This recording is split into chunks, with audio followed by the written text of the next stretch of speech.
ಇದು ಸ್ನೇಹನ ಅಥವಾ ಸರ್ವಸಮ್ಮತಿನ? ಮೋದಿ ಟ್ರಂಪ್ ಮಾತು ಕೇಳ್ತಾರ? ಮೋದಿ ರಾಜಿ ಮಾಡ್ಕೊಂಡಿದಾರ? ಅಂಗಿ ಬಿಚ್ಚಿದ್ರೆ ದೇಶದ್ರೋಹಿ, ಚರ್ಚ್ಗೆ ನುಗ್ಗಿದ್ರೆ ದೇಶಭಕ್ತನ? ನಮಸ್ಕಾರ, ಈ ದಿನಕ್ಕೆ ಸ್ವಾಗತ. ನಾನು GM ಪವಿತ್ರ. ಇಂದು ನಾವು ಮಾತಾಡ್ತಾ ಇರೋದು ಭಾರತದ ರಾಜಕೀಯದಲ್ಲಿ ಕಂಡುಬರುವಂತಹ ಒಂದು ವೈರುಧ್ಯದ ಬಗ್ಗೆ. ಒಂದು ಕಡೆ ಪ್ರತಿಭಟನೆಯ ಹೆಸರಲ್ಲಿ ಯುವಕರು ಅಂಗಿ ಬಿಚ್ಚಿ ಧ್ವನಿ ಎತ್ತಿದ್ರೆ ಅವರನ್ನ ದೇಶದ್ರೋಹಿಗಳು ಅಂತ ಬಣ್ಣಿಸುವಂಥ BJP ನಾಯಕರು.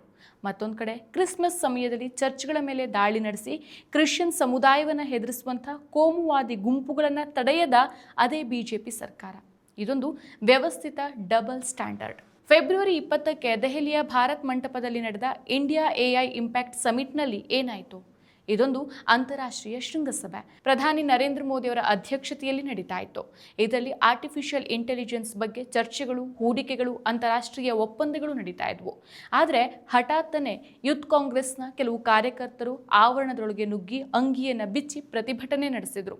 ಅವರ ಟೀ-ಶರ್ಟ್ಗಳ ಮೇಲೆ ಪ್ರಧಾನಿ ಮೋದಿ ಮತ್ತು US ಅಧ್ಯಕ್ಷ ಡೊನಾಲ್ಡ್ ಟ್ರಂಪ್ ಅವರ ಫೋಟೋಗಳಿತ್ತು. India US trade deal, Epstein files, PM is compromised ಅನ್ನೋ ಸ್ಲೋಗನ್ಗಳನ್ನು ಅವ್ರು ಹೇಳ್ತಾ ಇದ್ರು. ಕಾಂಪ್ರಮೈಸ್ಡ್ ಮಿನಿಸ್ಟರ್ ಅಂತ ಘೋಷಣೆಗಳನ್ನು ಕೂಗ್ತಾ ಇದ್ರು. ಮೋದಿ ಸರ್ಕಾರ ಭಾರತದ ಹಿತಗಳನ್ನು ಅಮೆರಿಕಾಗೆ ಮಾರಾಟ ಮಾಡಿದೆ ಅಂತ ಆರೋಪಿಸಿದ್ರು. ಮೋದಿ ಸರ್ಕಾರ ಅಮೆರಿಕಾದ ಒತ್ತಡಕ್ಕೆ ಒಳಗಾಗಿ ವ್ಯಾಪಾರ ಮತ್ತು ತಂತ್ರಜ್ಞಾನ ಒಪ್ಪಂದಗಳಲ್ಲಿ ರಾಜಿ ಮಾಡಿಕೊಂಡಿದೆ. ಭಾರತ ತನ್ನ ಆರ್ಥಿಕ ಹಿತಾಸಕ್ತಿಗಿಂತ ಅಮೆರಿಕಾದ ಲಾಭಕ್ಕೆ ಆದ್ಯತೆ ನೀಡ್ತಾ ಇದೆ. ವಿದೇಶಾಂಗ ನೀತಿಯಲ್ಲಿ ಸ್ವತಂತ್ರ ನಿಲುವು ಕುಂದಿದೆ. ಜೊತೆಗೆ ಮೋದಿ ಸರ್ಕಾರ ಸ್ವತಂತ್ರ ನಿರ್ಧಾರವನ್ನು ಮಾಡ್ತಾ ಇಲ್ಲ, ಟ್ರಂಪ್ ಹೇಳಿದಂತೆ ಕೇಳ್ತಾ ಇದೆ ಅನ್ನೋ ಆರೋಪಗಳು ಇತ್ತೀಚಿನ ದಿನಗಳಲ್ಲಿ ಹೆಚ್ಚಾಗಿ ಕೇಳಿಬರ್ತಾ ಇದೆ. ಇದೇ ಕಾರಣಕ್ಕೆ ಈ ಪ್ರತಿಭಟನೆ ನಡೆದಿರೋದು. ಇನ್ನು ಈ ಪ್ರತಿಭಟನೆ ಕೇವಲ ಕೆಲವು ನಿಮಿಷಗಳು ಮಾತ್ರ ನಡೆಯಿತು. ಪೊಲೀಸರು ತಕ್ಷಣ ಅವರನ್ನು ಬಂಧಿಸ್ತಾರೆ, ಕೇಸನ್ನು ಕೂಡ ದಾಖಲಿಸ್ತಾರೆ. ಸುಮಾರು 10 ಮಂದಿಯನ್ನ ಬಂಧನ ಮಾಡ್ತಾರೆ. ಆದರೆ BJPಯ ಪ್ರತಿಕ್ರಿಯೆ ಹೇಗಿತ್ತು? ಅವರು ಈ ಪ್ರತಿಭಟನೆಯನ್ನ ಟಾಪ್ಲೆಸ್, ಬ್ರೇನ್ಲೆಸ್, ಶೇಮ್ಲೆಸ್ ಅಂತ ಕರೆದ್ರು. BJP ನಾಯಕರು ಕಾಂಗ್ರೆಸ್ ಅನ್ನ ದೇಶದ ಇಮೇಜ್ ಹಾಳು ಮಾಡ್ತಾ ಇದೆ ಅಂತ ಆರೋಪಿಸಿದ್ರು.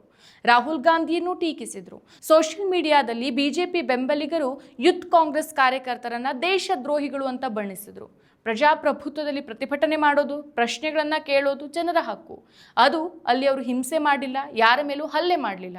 ಆದರೂ BJP ಇವರನ್ನ ದೇಶದ್ರೋಹಿಗಳು ಅಂತ ಬಣ್ಣಿಸ್ತು. ಇನ್ನೊಂದು ಘಟನೆ ಇದೆ.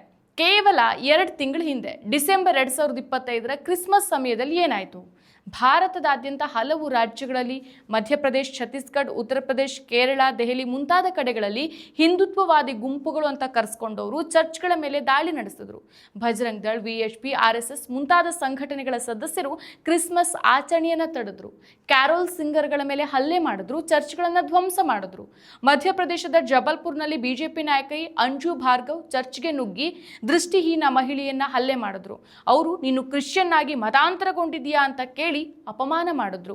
ಛತ್ತೀಸ್ಗಢದ ರಾಯ್ಪುರ್ ಮಾಲ್ನಲ್ಲಿ ಹಿಂದುತ್ವ ಗುಂಪುಗಳು ಕ್ರಿಸ್ಮಸ್ ಡೆಕೋರೇಷನ್ಸ್ಗಳನ್ನು ಧ್ವಂಸ ಮಾಡಿದ್ರು. ಸುಮಾರು 30ರಿಂದ 40 ಮಂದಿ ದಾಳಿ ಮಾಡಿದ್ರು. ಕೇವಲ 6 ಮಂದಿಯನ್ನ ಬಂಧಿಸಿ ಬಿಡುಗಡೆಯೂ ಮಾಡಲಾಯಿತು. ಅವರನ್ನ ಹೀರೋಗಳಂತೆ ಸ್ವಾಗತಿಸಲೂ ಆಯಿತು. ಸೊ ಕೇರಳದ ಪಾಲಕ್ಕಾಡ್ನಲ್ಲಿ RSS ಸದಸ್ಯ ಅಶ್ವಿನ್ ರಾಜ್ ಕ್ರಿಸ್ಮಸ್ ಕ್ಯಾರೋಲ್ ಮಕ್ಕಳ ಮೇಲೆ ದಾಳಿ ಮಾಡಿದ್ರು. ಸಂಗೀತ ಉಪಕರಣ, ಧ್ವನಿವರ್ಧಕ ಮತ್ತು ಇತರ ಉಪಕರಣಗಳನ್ನು ಧ್ವಂಸ ಮಾಡಿದ್ರು. ದೆಹಲಿಯಲ್ಲಿ ಸಾಂತಾ ಕ್ಯಾಪ್ ಹಾಕೊಂಡಿದ್ದಂಥ ಮಹಿಳೆಯರನ್ನ ಬಜರಂಗ್ ದಳದವರು ಹೆದರಿಸಿದ್ರು. ಹಲವು ಚರ್ಚ್ಗಳಲ್ಲಿ ಪ್ರಾರ್ಥನೆಗಳಿಗೆ ಅಡ್ಡಿಪಡಿಸಲಾಯಿತು. ಸುಮಾರು 50ರಿಂದ 80 ಘಟನೆಗಳು ಇಡೀ ದೇಶದಾದ್ಯಂತ ನಡೆದಿದೆ. ಹೆಚ್ಚಿನವು BJP ಆಡಳಿತದ ರಾಜ್ಯದಲ್ಲೇ ನಡೆದಿರೋದು. ಸೊ ಪ್ರಧಾನಿ ಮೋದಿ ಅವರು ಏನು ಮಾಡಿದ್ರು? ಕ್ರಿಸ್ಮಸ್ ದಿನ ಚರ್ಚ್ಗೆ ಭೇಟಿ ಕೊಟ್ಟರೂ ಸಹ ಆ ದಾಳಿಗಳನ್ನು ಅವರು ಖಂಡಿಸಿಲ್ಲ. BJP ಯಾವತ್ತೂ ಸಹ ಈ ಹಿಂದುತ್ವವಾದಿಗಳನ್ನ ದೇಶದ್ರೋಹಿಗಳು ಅಂತ ಕರೀಲೇ ಇಲ್ಲ. ಬದಲಿಗೆ ಅವರನ್ನ ಬಿಡುಗಡೆ ಮಾಡಿಸಿ ಸಂಭ್ರಮಾಚರಣೆ ಮಾಡಲಾಯಿತು. ಅಂಗಿ ಬಿಚ್ಚಿ ಪ್ರತಿಭಟನೆ ಮಾಡಿದ್ರೆ ದೇಶದ್ರೋಹಿ, ಆದರೆ ಚರ್ಚ್ಗೆ ನುಗ್ಗಿ ದಾಂಧಲೆ ಮಾಡಿದ್ರೆ ದೇಶಭಕ್ತನ? ದೇಶಭಕ್ತಿ ಅಂತಂದ್ರೆ ಸರ್ಕಾರದ ಜೊತೆ ನಿಲ್ಲೋದಾ ಅಥವಾ ಸಂವಿಧಾನದ ಜೊತೆ ನಿಲ್ಲೋದಾ?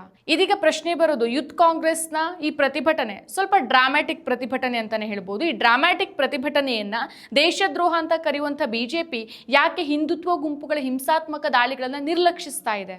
ಒಂದ್ ಕಡೆ ಅಂಗಿ ಬಿಚ್ಚಿ ಘೋಷಣೆ ಕೂಗಿದ್ರೆ ಬಂಧನ ಮತ್ತು ಟೀಕೆಗಳು ಬರುತ್ತೆ. ಮತ್ತೊಂದು ಕಡೆ ಚರ್ಚು ಧ್ವಂಸ, ಮಕ್ಕಳ ಮೇಲೆ ಹಲ್ಲೆ ನಡೆದ್ರೂ ಸಹ ಯಾವ ಕಠಿಣ ಕ್ರಮವೂ ಇರೋದಿಲ್ಲ. ಇದು ಡಬಲ್ ಸ್ಟ್ಯಾಂಡ್ ಅಲ್ಲದೆ ಮತ್ತಿನ್ನೇನಾಗೋಕ್ಕೆ ಸಾಧ್ಯ? ಇದು ಬಿಜೆಪಿಯ ಹಿಂದುತ್ವ ಅಜೆಂಡಾವನ್ನ ಬೆಂಬಲಿಸುತ್ತೆ. ವಿರೋಧ ಪಕ್ಷದ ಪ್ರತಿಭಟನೆಯನ್ನ ದಮನ ಮಾಡೋದು, ಆದರೆ ಸ್ವಂತ ಬೆಂಬಲಿಗರ ಹಿಂಸೆಯನ್ನ ಕಡೆಗಣಿಸೋದು ಇದು ಪ್ರಜಾಪ್ರಭುತ್ವಕ್ಕೆ ಧಕ್ಕೆ ಅಲ್ವಾ? ಪ್ರತಿಭಟನೆ ಮಾಡೋದು ಭಾರತದ ಸಂವಿಧಾನ ನೀಡಿರೋ ಹಕ್ಕು.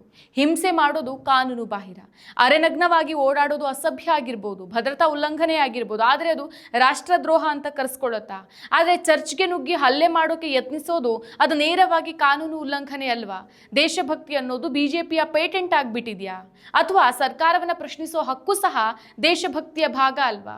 ಸೊ ಬಿಜೆಪಿ ತನ್ನ ಬೆಂಬಲಿಗರನ್ನ ರಕ್ಷಿಸುತ್ತಾ ವಿರೋಧಿಗಳನ್ನ ದಮನ ಮಾಡ್ತಿದೆ. ನಿಜವಾದ ದೇಶಭಕ್ತಿ ಅಂತಂದ್ರೆ ಸಮಾನ ನ್ಯಾಯ, ಎಲ್ಲರ ಹಕ್ಕುಗಳ ರಕ್ಷಣೆ, ತಪ್ಪಾದಾಗ ಪ್ರಶ್ನಿಸೋದು, ಅದು ಯಾರೇ ಆಗಿದ್ರೂ ಸಹ.